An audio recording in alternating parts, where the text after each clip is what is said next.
So I finally found a dress to wear to the wedding after trying on a lot of different dresses. But obviously that's not what I wear every day, so here's what I actually wore this week, including the dress. First up, I was styling this baby doll because I was invited to the launch event for Musage Mansion in Australia. They're a Korean makeup brand. Their packaging's really cool. You've probably seen them. I'd actually tried some of their products before they officially launched in Australia. I really like their lip products. The lip tint and the gloss are probably my favorite, but there's a bunch I haven't tried yet, so I'm going to test them. So even though I do normally like color, I did try and go for the monochromatic vibe to kind of match the, you know, the vibe. I did end up being in the background of the news on ABC. I didn't know that until my mum told me that she saw me, and I was doing this, so that's awesome. Would you believe that's the second time I've been a freak specifically on the news regarding K-beauty? They sent us home with a little chocolate treat and some products to try. Way too many for my one noggin, so I'm going to test some, but then also give them to my friends, family, co-workers. And the next day I had a quick lunch meeting. I did need to bring my laptop so I could bring my little bag. And I actually really liked this outfit. This was the first time I was styling these wool pants that I thrifted. So it was a good day, and then the bagel thing happened.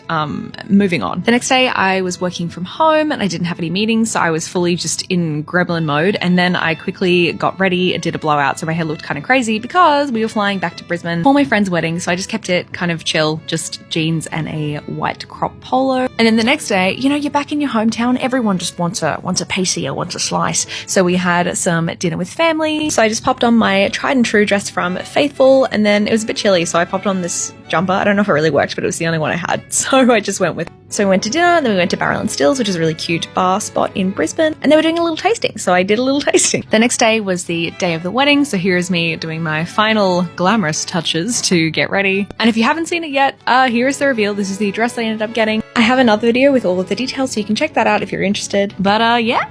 I was pretty happy with how this turned out. I felt very comfortable on the night and felt really good, which was good because I was already a little bit nervous because I was emceeing the wedding. But it was just really special to get to celebrate my friend and her new husband. We all just had such a good time. There was a special surprise for the bride and groom, which was really cool, and we were tearing up the dance floor. It was a good time. Shout out to the person who was sitting next to me who was in the group chat who asked what dress I was wearing. Ta-da!